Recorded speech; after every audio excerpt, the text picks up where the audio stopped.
What makes a country? What makes this country of ours? Let's take a swift bird's eye view to see if we can discover the ingredients.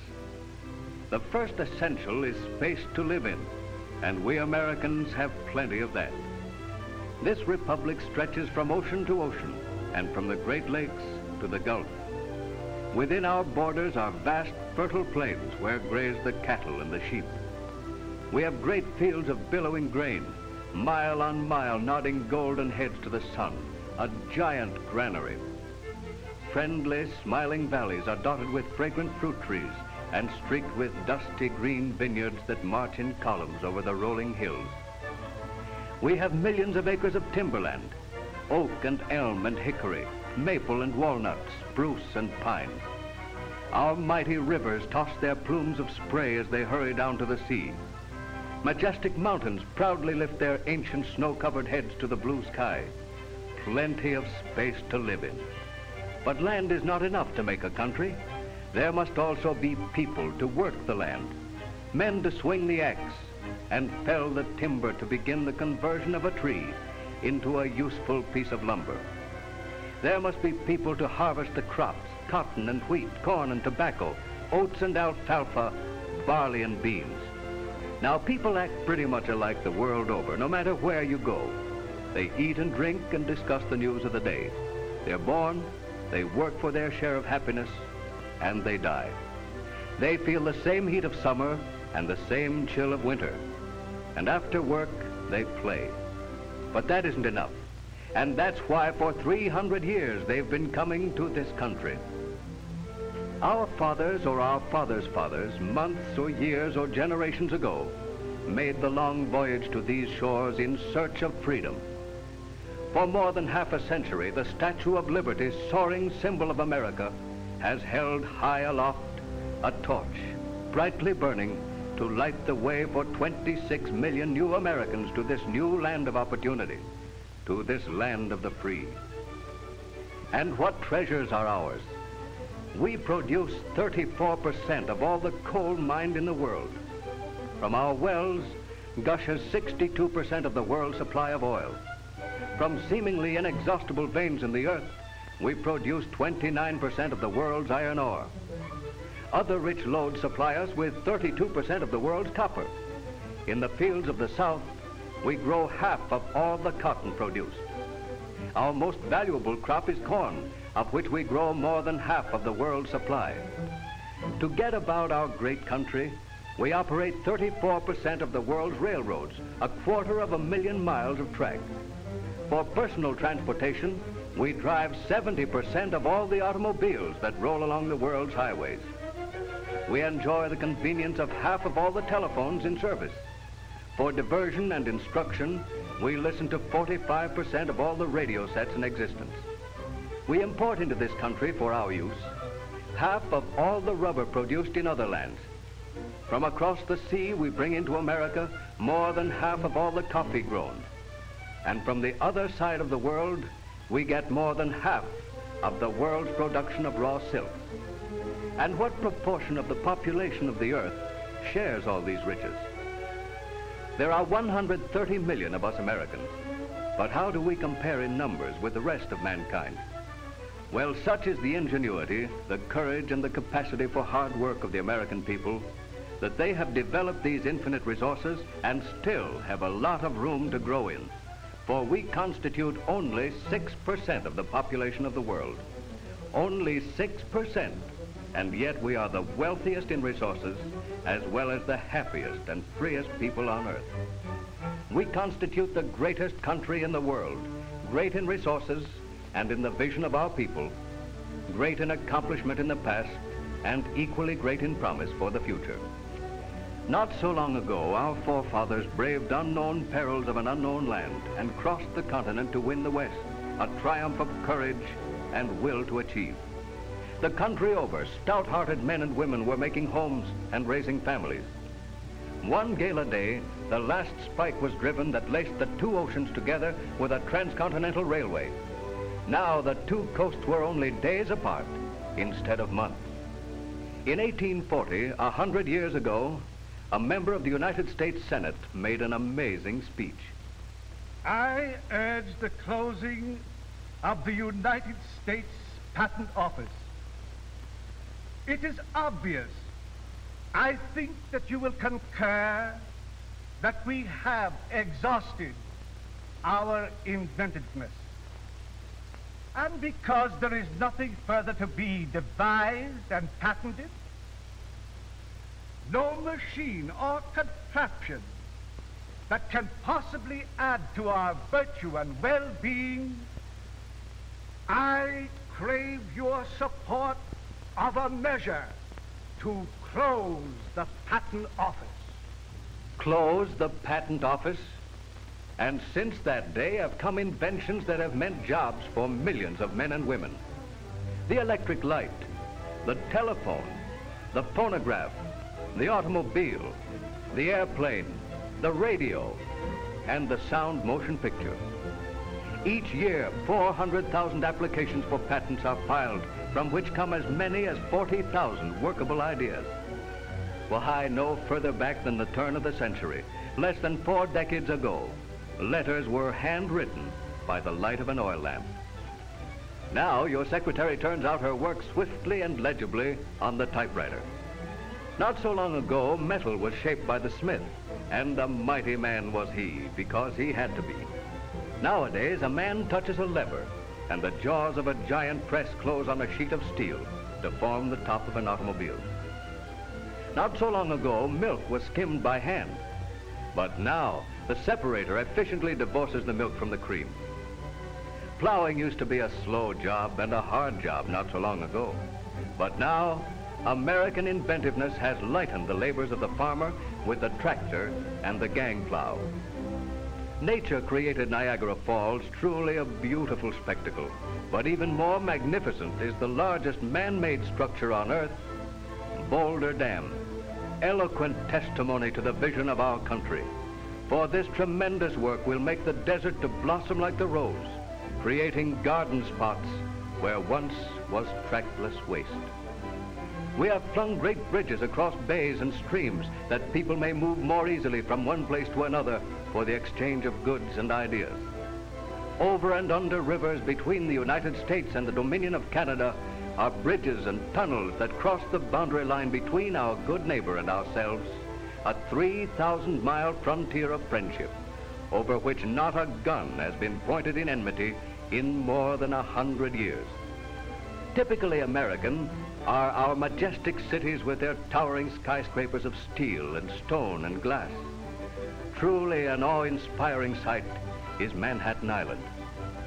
In busy, bustling Chicago, millions have been spent to beautify the lakefront, until it is now one of the showplaces of America, the gift of a generous city to its people. The national capital at Washington. Breathed there a man with soul so dead, who never to himself has said, "This is my own, my native land."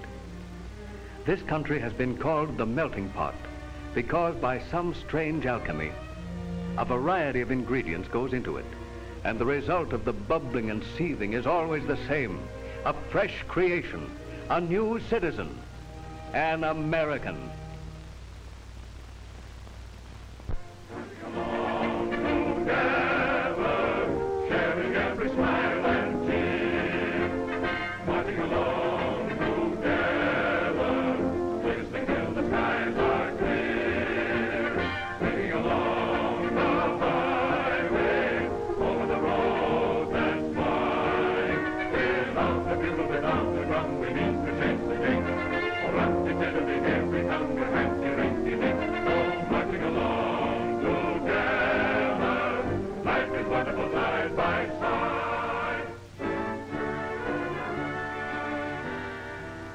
And what makes an American? Well, there's education. Free schools for all the people. Only 150,000 of our youngsters were enrolled in institutions of higher learning 50 years ago. Now, the enrollment is 1,200,000. Then there's a free press for the uninterrupted exchange of ideas. A press that is free to speak its mind about those in power, to safeguard the rights of the lowly, to examine acts and motives of people in high places, to ensure justice for all under the Constitution. There is free speech, for we are an aggressive, tough-minded people who never hesitate to speak our minds. Still, the fact remains that we homeowners have our rights too. And I, for one, am going to stick up for mine. From its beginning more than 300 years ago, America has been the haven of the oppressed who found religious freedom here. Dotting the landscape in city, town, and country are church spires reaching up into the heavens. Great edifices invite worshipers to sit beneath their hushed and holy domes. Here in America, every man may worship his God according to his lights, may address the Almighty, if he so pleases, in the tongue of his fathers, for this is the land of the free. We Americans like to play. Laughter rings out in the land, on the beaches of the Atlantic and the Pacific and the Gulf, of lakes and rivers and streams. Millions of us are ardent devotees of the national game of baseball.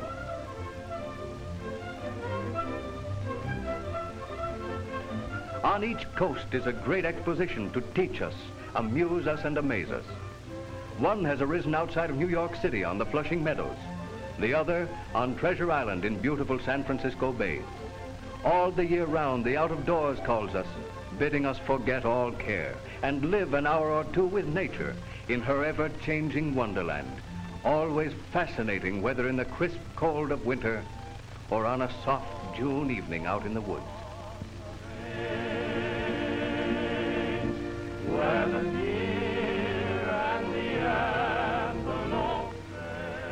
Back in 1900, men were still doing many laborious tasks by hand. Then came the beginning of a new program of action, the American Way, which consists of an endless chain of 4 links.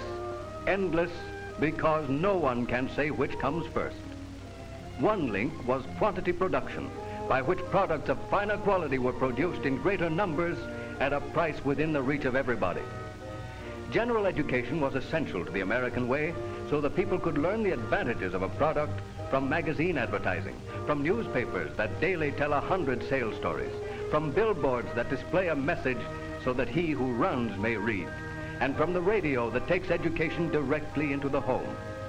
Now we have national desire exemplified by a hurrying stream of shoppers. Quantity production means a product that combines high quality with low cost, returning more value on the investment, whether it's an automobile or a cake of soap. Nationwide distribution means laying down the product in every community for the convenience of the prospective buyer. General education is accomplished by advertising in all its forms and through all available media. Thus is engendered national desire. The result is the American Way, unapproached, even unique as it operates day in and day out in furtherance of the health, happiness, and well-being of all of us, of higher standards of living than exist elsewhere in the world, here in the land of the free. This was a mighty snappy job not so long ago, only 40 years in fact, and yet this scene almost takes us back to the Dark Ages. So rapid has been the growth of the automotive industry, the outstanding example of the American Way in operation. In 1900, there were only 8,000 motor vehicles registered in the United States. By 1906, the number had grown to 105,000. We topped the million mark for the first time in 1913 with 1,258,000 registrations. 2 years later, the total was 2,445,000, and the curve went steadily upward through the years. 3.5 million in 1916, 5 million in 17, 6 million in 18, 7.5 million in 19, and 9.25 million in 1920. What a growth that was in a score of years. But it still went on and up. 15 million in 1923, 22 million in 26, 26.5 million in 30, 28 million in 36, and 29.5 million last year. Think of it. In 40 years, we have built a total of 62.25 million motor vehicles. And we're going to keep right on building them more and more, for Americans always have demanded and always will demand these necessities of good living. Now for the men and women who build the cars. Motor car companies employ as many as 500,000 persons in a year and pay them as much as $800 million in 12 months. Another 1.25 million are employed in sales and service. And when you consider the related manufacturers who depend on the automobile business, you find on the payrolls more than 6 million employees. 1 out of every 7 gainfully employed in the United States. America's road building program went hand in hand with the development of motor transportation. Until now, we have 360,000 miles of surfaced highways. In the fiscal year of 1939, more than 3.5 million men were employed on road construction and maintenance. The motorists of America fill their tanks each year with 22 billion gallons of gasoline, 90% of the total United States production. Automobile manufacturers ship their product in 3 million freight carloads, for which they pay the railroads the staggering total of $360 million. The automotive industry writes many another big check. In a year, it spends more than $23 million for cotton. Nearly $3 million is the bill for wool, and another $2 million goes for mohair. The cattlemen receive more than $1.75 million for hides. And there are many other commodities of which the industry is the largest single consumer, such as rubber, 80%, plate glass, 69%, alloy steel, 54%, malleable iron, 53%, strip steel, 51%, sheet steel, 41%, lead, 35%, nickel, 29%. Every state in the Union contributes to the building of automobiles, and every state profits. New England weavers make fabrics for upholstery. From the Northwest comes lumber, millions of feet of it. From the South comes sugarcane and cotton, millions of pounds of it. From the Southwest comes oil, billions of gallons of it. From the Middle West come corn and wheat, soybeans and flaxseed, millions of bushels of it. From ranchers and farmers the country over come sheep and cattle and hogs, millions of them. From nature's bountiful storehouse of treasures in the earth come iron and lead, zinc and nickel, tin and aluminum, copper and coal, mercury and silver, tungsten and bauxite, vanadium, molybdenum and manganese. Truly, all America builds the automobile. It's a nationwide collaboration of 48 states cooperating to achieve a common purpose. And it could happen nowhere but here, in the land of the free, where men can still dream dreams and make them come true. Close the patent office? No, sirree. Not while there are still Americans ever striving to make this a better world to live in. To show this is a freely competitive business, there's a list of the different makes of motor cars manufactured in this country since 1900. More than 1,000 of them. Surely fair competition is the life of trade. Quality is increased, prices are lowered, and may the best cars win. Look at some of the names. Ace, Acme, Ajax, Akron, Alpina, Ambassador, Ames, Amplex, Anchor, Angus, Ardsley, Aurora, Automotor. All dead and gone now. But such is America's faith in the future that behind every one of those names lies a story of hope and determination and hard work. The story of a factory that was first a blueprint and finally a reality when a man or a group of men to their dream added their dollars. First, a hot idea, then cold cash. That's the American way of describing the beginning of the American way that flourishes here and nowhere else. Here in the land of the free, where capital joins hands with labor, where the individual is free to carve out his own destiny, where the people make the law, not where the law circumscribes and concentrates the people. Nowhere else in the world could rise such a huge business as the automotive industry. Only here, in the land of the free, in a democracy where the rich soil of freedom fosters the growth of individual effort and enterprise. In America, where last year was invested the vast sum of $1.3 billion in the business of manufacturing automobiles. 1,000 new motor car companies founded since 1900, and of them all, only 20 are now in existence. Here, as elsewhere, it is the fittest that survives such lively competition. Just as the automotive industry is typical of the success of the American way, so this pioneer, this 25-year-old institution, typifies what may be accomplished when individual enterprise is initiated and actuated by high resolve, and is sustained and encouraged by the free people of a land that is free. More than a quarter of a century ago, two Americans, brothers, formed a partnership to build dependable motor cars. Their beginning was humble. Like many another, they invested their own capital in the venture, and they erected a factory in which they installed machines and hired men to operate them. Because they built good cars at a fair price, the company prospered, selling $35 million worth of cars its first year. And as the business grew, more capital was invested in the plant and more modern machines were purchased. Little remains as it was more than 25 years ago, and yet the cornerstone of the enterprise is unchanged: the men who make the cars. They are maintaining the same high standards in materials and workmanship that were established by the brothers in the beginning. Many of them have worked here at bench and lathe and press since that momentous day, November 14th, 1914, when the first car came off the line, the first of 4.5 million vehicles to bear the name of the founders.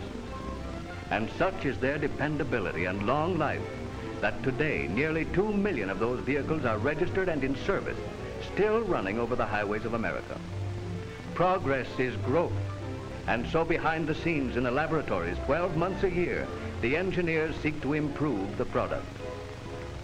Through the years, these scientists have tested and tried, created and then accepted or rejected, changing the car, improving it in appearance and comfort, in safety and economy, in handling ease and power. It has been a steady growth, an orderly progression toward the unattainable ideal of perfection, a goal never to be reached.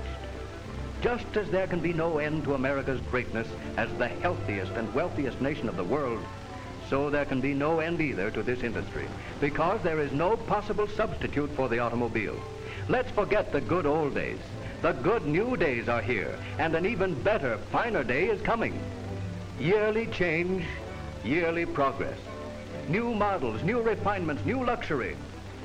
Thus has this company done its share toward the development of a great industry, justifying its survival among the fittest, pointing proudly to an unblemished record of achievement for a quarter of a century, looking confidently toward the bright future that so surely stretches ahead. Turning wheels, wheels forever turning. They tell the story of the aggressive spirit of Americanism.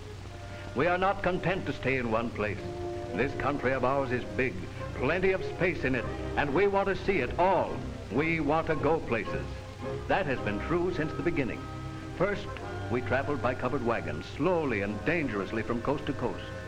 Then we bridged the continent by railroad train, getting from the Atlantic to the Pacific, widening our horizons, binding the Republic together with bonds of friendship and understanding. And finally, we traveled by means of the most luxurious and the least costly personal transportation that the world ever knew, the automobile. And we who live on the western side of the Atlantic can travel 3,000 miles from coast to coast without showing a passport or getting permission to cross a border. Our nation and our industry have a permanency that cannot and will not be denied, for we have those two things that make a great country, the land and the people. Still abroad in this republic is the spirit of the pioneer, and you simply can't lick that brand of courage and initiative. The land is still rich in resources, awaiting the hand of our resourceful people to change trees into lumber and to change lumber into homes. Something new, something better today that we didn't have yesterday. That is progress. For progress is growth, and growth is always change. Beneath the surface, buried in the earth, is still a treasury of precious metal, awaiting the hand of a man who will wrest the metal from the rock. All manner of metals that in the hands of the cunning workman will be shaped and fashioned into all manner of useful things. Something new, something better. That is progress. For progress is growth, and growth is always change. Still our mighty rivers are rushing headlong to the sea. But man harnesses the flood, puts the water to work to create usable power, to change the surge into a faithful servant. That, too, is change and progress. We plot and sow, we cultivate and we reap. We watch the land move through a cycle with the changing seasons, a cycle as old as time, from the seed to the harvest. And this, too, is growth. You can't stop America. we're going to keep right on rolling along like these motor cars, glorious product of the American way. That way of life created and upheld by Americans who are not content with past achievements, who want something different, growth, change, progress. Americans whose ambitions soar into the skies, who are unfettered and unbound by traditions of the past. Americans who know there has always been and always will be a definite and substantial reward for persistent effort and for work well and truly done. Turning wheels. Wheels forever turning. Let them stand by the grace of God and the indomitable will of man as symbols of change that is progress, of wider scope and deeper sympathy, of the brotherhood of capital and labor, of what we mean when with grateful hearts we salute this democracy, land of the free,